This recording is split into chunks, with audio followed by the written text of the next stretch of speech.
दोस्तों, स्वागत है आप सभी का हमारे अपने इस प्यारे से यूट्यूब चैनल प्रेमचंद लेक्चर्स में। दोस्तों, जैसा कि हम लोग जानते हैं कि अब लोग हमारे यूपी बोर्ड के जो पेपर हैं वो बहुत ही करीब आ गए हैं। 16 तारीख को हिंदी का पेपर है और हिंदी के पेपर में एक क्वेश्चन हमेशा फिक्स रहता है, वो है खंडकाव्य का क्वेश्चन। खंडकाव्य का क्वेश्चन हमेशा इसमें फिक्स रहता है। इसमें ये रहता है कि आपके जिस जिले से हैं उस जिले के लिए अलग अलग खंडकाव्य हैं। यदि आपके जिले में श्रवण कुमार खंडकाव्य चलता है तो आप लोग इस वीडियो को देख लीजिए, क्योंकि इसमें मैंने इस वीडियो में मैंने राजा दशरथ का चरित्र चित्रण बताया है। इसमें राजा दशरथ का चरित्र चित्रण और श्रवण कुमार का चरित्र चित्रण हर साल लगभग पूछता है। तो इसमें आज की वीडियो में हम लोग कवर करेंगे राजा दशरथ का चरित्र चित्रण, और किसके अंतर्गत आता है? ये श्रवण कुमार खंडकाव्य के अंतर्गत आता है। तो देखिए इसको कैसे हम लोग लिखेंगे, मोस्ट इंपॉर्टेंट क्वेश्चन है और ये 5 नंबर का आता है। कितने नंबर का? 5 मार्क्स का ये प्रश्न आता है बोर्ड एग्जाम में।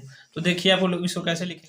हेडिंग डालेंगे आप लोग, उत्तर में लिखेंगे पहले डॉक्टर शिवबालक शुक्ल द्वारा रचित श्रवण कुमार खंडकाव्य में राजा दशरथ का चरित्र चित्रण अत्यंत महत्वपूर्ण है।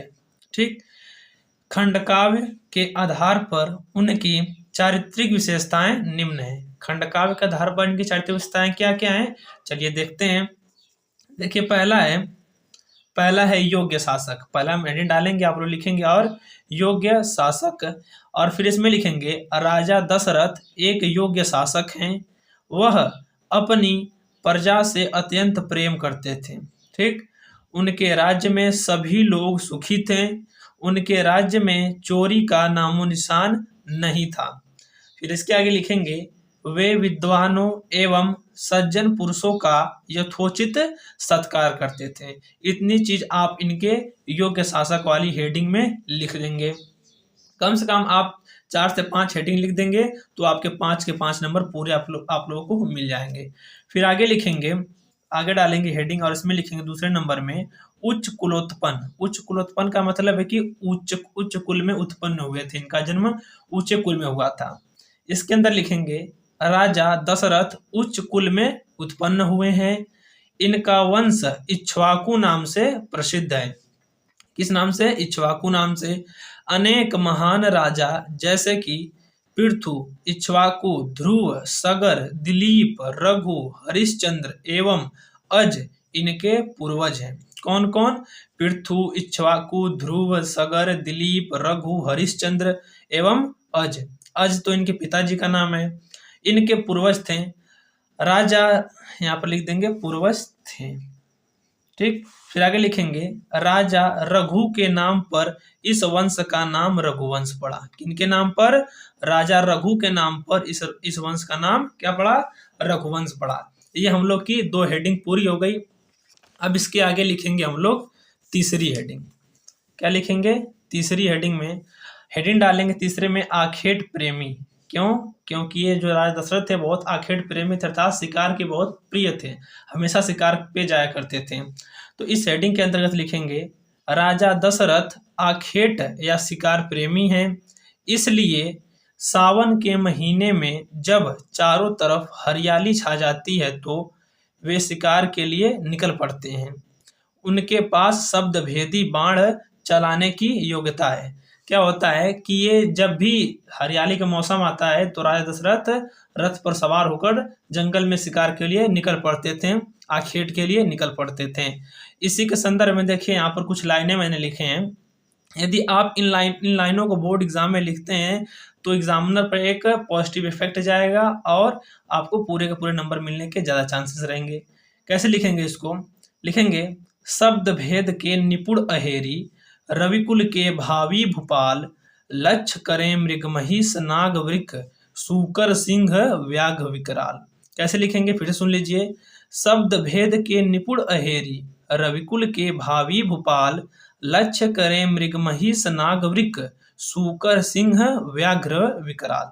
ठीक, इतनी चीज लिख देंगे। अब अगली हेडिंग में लिखेंगे आप लोग, अगली हेडिंग में क्या लिखेंगे?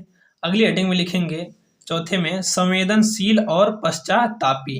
संवेदनशील और पश्चातापी का मतलब क्या है कि किसी भी चीज को ये हमेशा संवेदनाओं के साथ लेते हैं और पश्चाताप मतलब पश्चाताप भी करते हैं यदि कोई इनसे काम गलत हो गया हो तो। इसमें लिखेंगे शब्द भेदी बाण से जब श्रवण कुमार की मृत्यु हो जाती है तो वे सोचते हैं कि उन्होंने क्या कर डाला। जब वे शब्द भेदी बाण चलाते हैं, जब श्रवण कुमार जल भरने जाते हैं तालाब में घड़े में, तो जब शब्द भेदी बाण चलाकर राजा दशरथ उनको मार देते हैं, जब उनकी मृत्यु हो जाती है तो वे सोचते हैं कि उन्होंने ये क्यों एक ऐसा पाप कर दिया, उनके हाथ से एक ऐसा पाप हो गया। वे अपने इस अनुचित कार्य से आत्मग्लानि से भर जाते हैं, अर्थात स्वयं पर पश्चाताप करते हैं, ग्लानि करते हैं और अपने कर्म पर पश्चाताप करते हुए कहते हैं कि, अब इसमें कुछ हेडिंग लिखेंगे, कुछ लाइनें लिखेंगे। वो कैसे लिखेंगे देख लीजिए।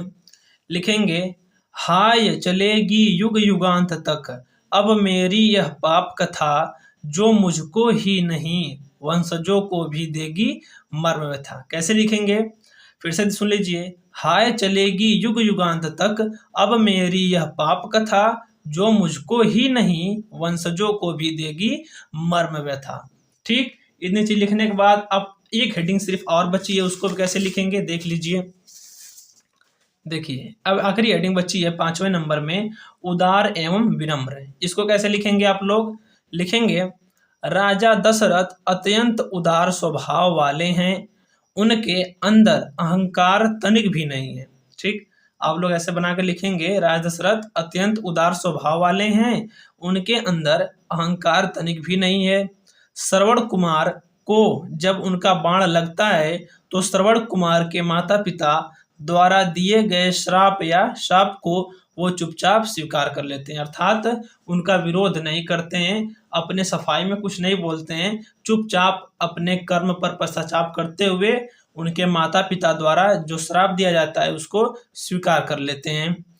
फिर इतना लिखने के बाद आप लोग लिखेंगे इस प्रकार राजा दशरथ अनेक चारित्रिक गुणों से परिपूर्ण है। ठीक, इतना लिख देंगे आप लोग, बोर्ड एग्जाम में आपको पूरे के पूरे नंबर मिल जाएंगे।